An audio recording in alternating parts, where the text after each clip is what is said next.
വടക്കിന്റെ ഗുരുവായൂർ എന്നറിയപ്പെടുന്ന മീങ്കുളം ക്ഷേത്രത്തിലെ മഹോത്സവത്തിൽ ആറാട്ട് ഒരു അപൂർവ ദർശനമാണ്. ഓലയമ്പാടിയിലെ ഗണേശൻ എന്ന കൊമ്പനാനയാണ് മഹോത്സവത്തിൽ ദേവന്റെ തിടമ്പേറ്റിയത്. ആറാട്ട് സമയത്ത് ശ്രീകൃഷ്ണപരുന്ത് വട്ടമിട്ട് പറന്നത് വിശ്വാസത്തിന്റെ വെളിച്ചം കൂടിയായി. ഭക്തജനങ്ങളുടെ പങ്കാളിത്തം കൊണ്ടും വിശ്വാസത്തിന്റെ പെരുമ കൊണ്ടും അറിയപ്പെടുന്ന മീങ്കുളത്ത് ഫെബ്രുവരി 4 മുതലുള്ള തീയതികളിലാണ് മഹോത്സവം ആഘോഷിച്ചത്. ആയിരക്കണക്കിന് ഭക്തജനങ്ങളാണ് മഹോത്സവത്തിന്റെ സമാപന ദിനത്തിൽ ക്ഷേത്രത്തിൽ എത്തിയത്.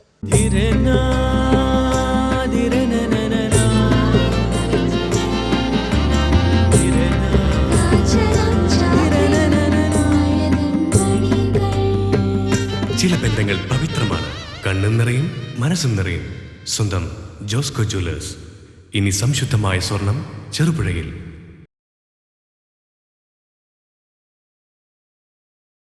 ആരാധനയുടെയും വിശ്വാസത്തിന്റെയും പ്രത്യേകതയും ഐതിഹ്യപരമായ ദൃഢതയും കാത്തുസൂക്ഷിച്ചു പോരുന്ന വടക്കിന്റെ ഗുരുവായൂർ എന്നറിയപ്പെടുന്നതാണ് മീങ്കുളം ശ്രീകൃഷ്ണ ക്ഷേത്രം. ഇവിടെ ഏറ്റവും പ്രധാനപ്പെട്ട ചടങ്ങായിരുന്നു മഹോത്സവ സമാപനത്തിലെ ആറാട്ട്.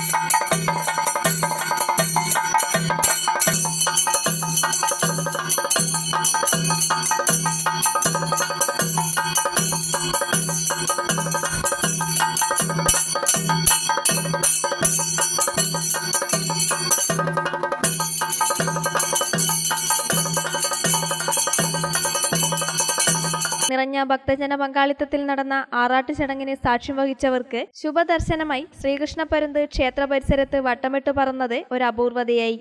കരിവള്ളൂർ വാദ്യാരില്ലം പ്രസാദ് നമ്പൂതിരിയുടെ മുഖ്യ കാർമ്മികത്വത്തിലാണ് മഹോത്സവത്തിലെ ചടങ്ങുകൾ നടന്നത്. വിശ്വാസത്തിന്റെ പെരുമ കൊണ്ട് ശ്രദ്ധേയമായ മഹോത്സവത്തിൽ ദേവന്റെ തിടമ്പേറ്റിയത് ഓലയമ്പാടി ഗണേശൻ എന്ന കൊമ്പനാനയാണ്. ഓലയമ്പാടിയിലെ മണികണ്ഠന്റെ വിയോഗത്തിനു ശേഷമാണ് ഗണേശൻ ഉത്സവത്തിന് ദേവന്റെ തിടമ്പേറ്റുന്നത്.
നിറഞ്ഞ ഭക്തജന പങ്കാളിത്തം ദൃശ്യമായ മഹോത്സവത്തിലെ ആറാട്ടിനു ശേഷം ക്ഷേത്രനടയിൽ തിടമ്പ് നൃത്തം നടന്നു. തുടർന്ന് കലശപൂജയ്ക്കും കലശാഭിഷേകത്തിനും ശേഷമാണ് മഹോത്സവത്തിലെ കൊടിയിറക്കൽ ചടങ്ങ് നടന്നത്. കലാസാംസ്കാരിക പരിപാടികളുടെ അവതരണം കൊണ്ട് ശ്രദ്ധേയമായ മഹോത്സവത്തിന്റെ സമാപന ദിനത്തിൽ ആയിരങ്ങളാണ് അന്നദാനത്തിൽ പങ്കാളികളായത്.